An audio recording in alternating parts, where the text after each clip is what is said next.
The storm had passed through Millbrook County like an unwelcome visitor, leaving behind flooded roads and muddy trails that would take days to dry.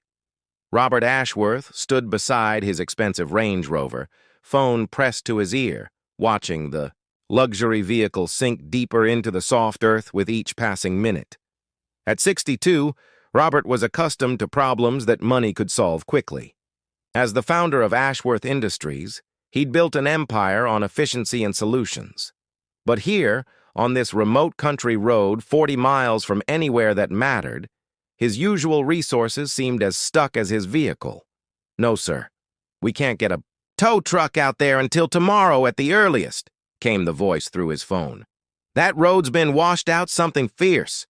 Robert sighed, looking at the gray clouds still threatening overhead. He'd been driving back from a business meeting in the rural parts of the county, taking what he thought would be a scenic shortcut.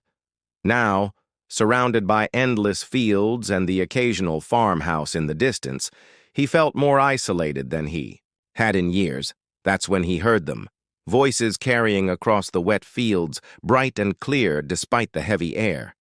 3 children were walking along the muddy lane, their clothes already stained with the red clay that seemed to coat everything after the rain. Marcus was 12, tall for his age, with gentle eyes that reflected a wisdom beyond his years. His younger brother Jerome, 10, bounced with the irrepressible energy that only children possess, even when trudging through mud.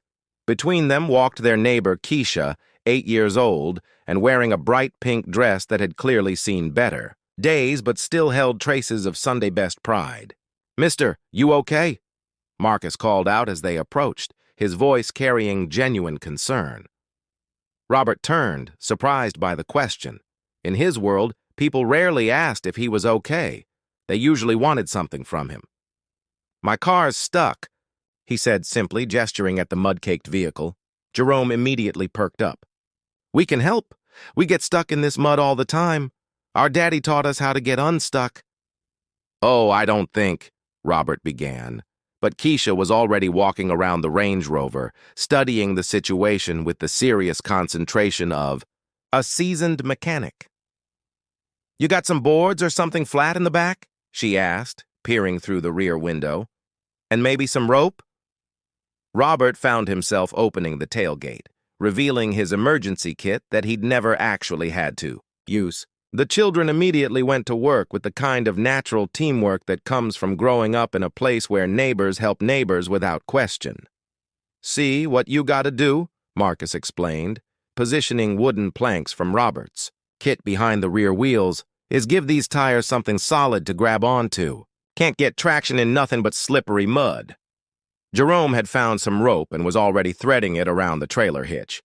"And this here's for if we need to pull. We ain't strong enough by ourselves, but sometimes a little extra help is all it takes." Keisha had kicked off her muddy shoes and was digging small channels around the wheels with her bare hands. "Got to let the water drain away first," she said matter-of-factly, as if this was the most obvious thing in the world.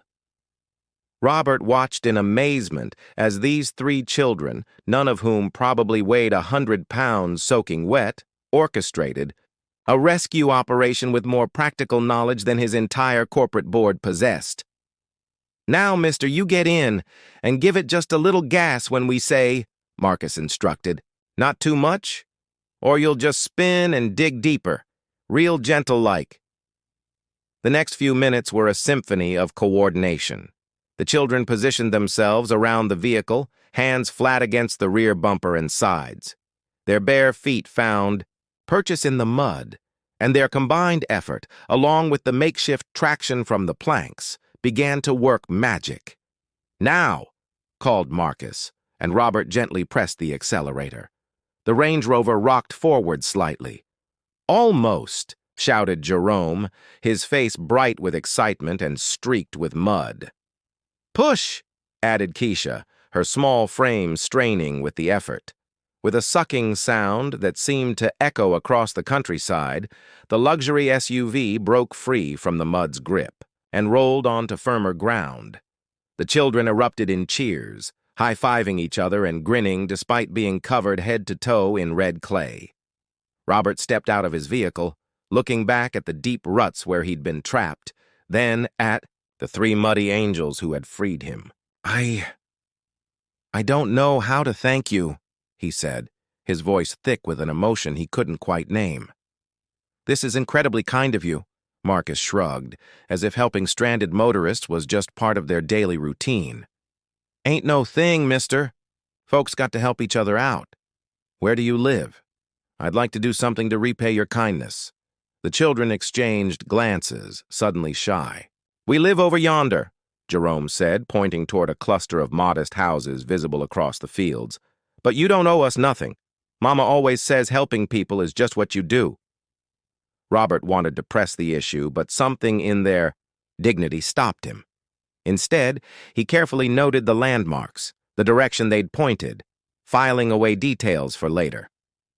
As he drove away, watching the children grow smaller in his rearview mirror, Robert found himself thinking about his own childhood when communities were smaller and people knew their neighbors. When had he last helped someone without expecting anything in return? 3 days later, Robert's black sedan pulled up to the modest neighborhood where the three children lived. He'd spent those days making inquiries, learning about Marcus and Jerome Washington, who lived with their grandmother while their mother worked 2 jobs to support them. He'd learned about Keisha Thompson, whose family struggled to make ends meet on her father's disability income.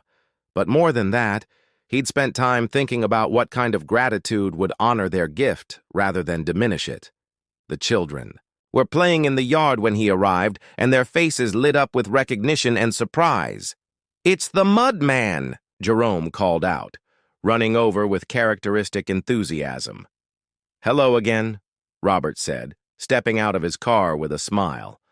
"I wanted to thank you properly, but I also wanted to ask you something important." Their grandmother, Mrs. Washington, emerged from the house, wiping her hands on her apron. She was a woman in her 70s, with silver hair and eyes that held the warmth of someone who'd raised children with love and wisdom. "Mama Rose, this is the man we helped the other day," Marcus explained. Robert extended his hand respectfully. "Mrs. Washington, your grandsons and their friends showed me more kindness in 10 minutes than I sometimes see in weeks.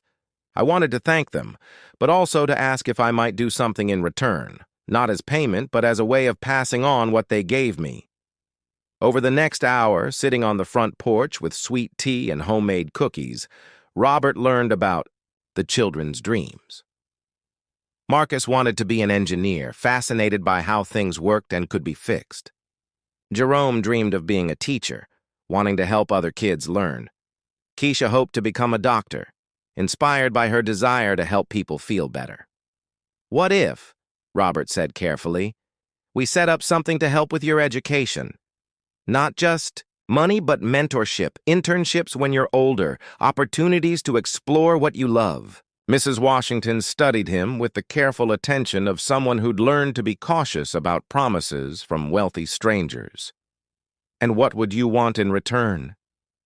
Robert smiled, remembering the feeling of those small hands helping push his car free. Just for them to keep being exactly who they are, and maybe, someday, when they're successful and someone needs help, they'll remember that small acts of kindness can change someone's day, or even their life. Years later, when Marcus graduated from engineering school with a full scholarship, when Jerome earned his teaching degree and returned to Millbrook County to inspire the next generation, when Keisha completed medical school and opened a clinic serving rural communities, they would all remember that muddy day. But Robert remembered it too. Not as the day 3 children helped him out of the mud, but as the day he learned that true wealth isn't measured in bank accounts, but in the willingness to extend your hand to someone in need, expecting nothing more in return than the knowledge that you've made the world a little bit better. And every time he drove past that stretch of road, now paved and no longer treacherous, he would smile and remember the power that small hands can hold when they're guided by generous hearts.